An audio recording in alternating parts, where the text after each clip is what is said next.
Friday. Happy Friday. It's Sherice Lanae. I'm back here for a part 2 with our discussion earlier today.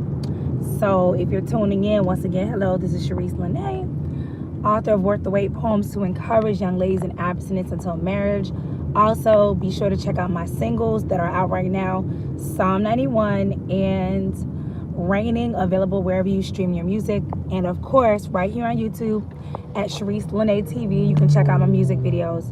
So right now, I want to talk about this again. This is a continuation of our conversation this morning. If you know anything about what's going on social media, one of the trending topics, one of the trending discussions is about a couple who basically got on an argument on social media, on Facebook, and the husband began to go live and share just all of his ailments, like as far as with his relationship, all the things he was mad at, all the things that his wife had done to him, and whatever the story was. While this was happening, of course, his wife was in the background, and she was defending herself, interjecting into the live, and they kind of were going back and forth in front of everybody concerning their relationship and everything they had gone through. And you could see it was a lot of anger, a lot of hurt, a lot of resentment. But even so, there was laughter because I guess the person was trying to make light of it. And when he was done exposing, all these things about her cheating on him and just all the things that his side of the story, then the wife got on live and was then sharing what she was feeling and, her thoughts about the situation. But then she was getting ready to talk about a specific topic that apparently the husband did not like, or he felt very embarrassed about. And somehow he must have said something like, if you're willing to die for that, then you share it. And so she was like, I'm not willing to die for this, so I gotta go, you guys. So I didn't actually watch this whole live. This is just some of what I had seen.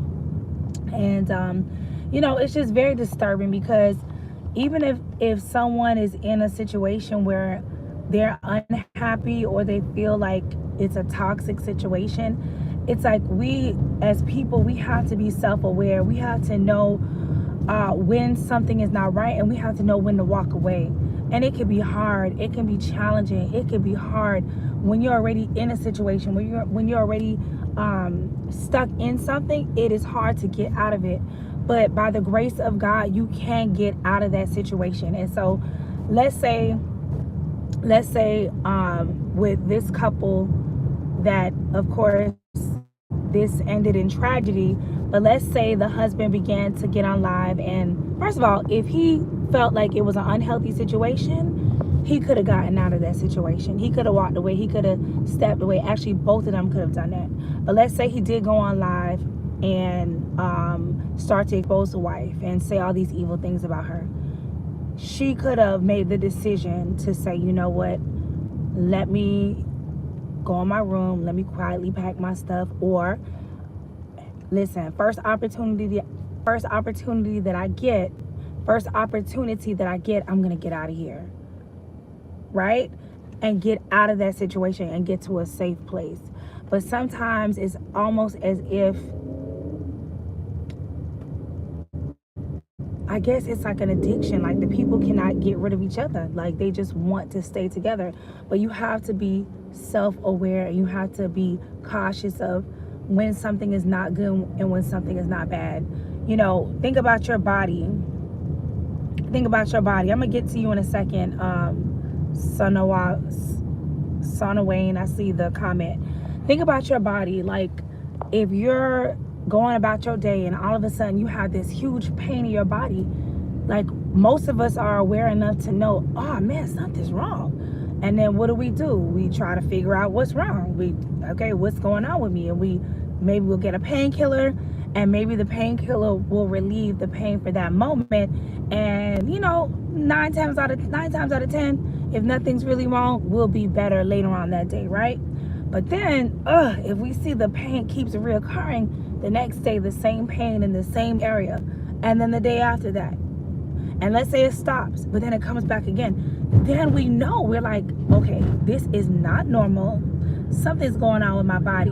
And we know to do what? Seek help. Go to the doctor.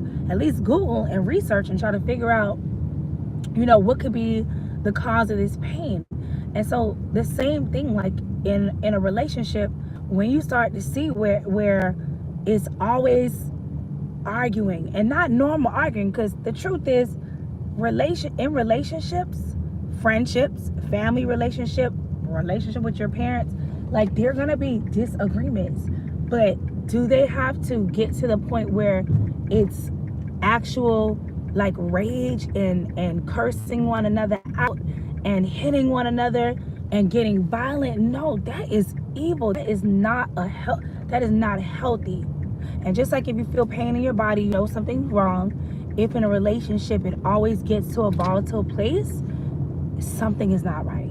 And you got to get out of that situation, because it's better for you to get out whole and alive than for you to stay and then somebody ends up killing somebody, or you both end up killing each other. It's not worth it. Get out of that situation. Get out. And if you feel like you can't get out, you ask God for help. And you say, God, please make a way of escape for me so that I can get out of this situation. And get out, get help, reach out to somebody, get a third party involved.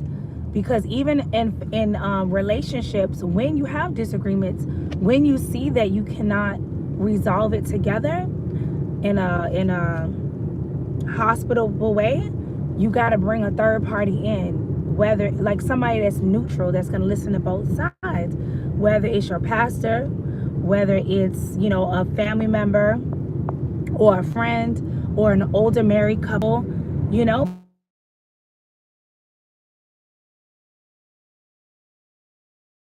in tragedy. Because with marriage, you're both, hello, y'all still there? What's going on? Anyway,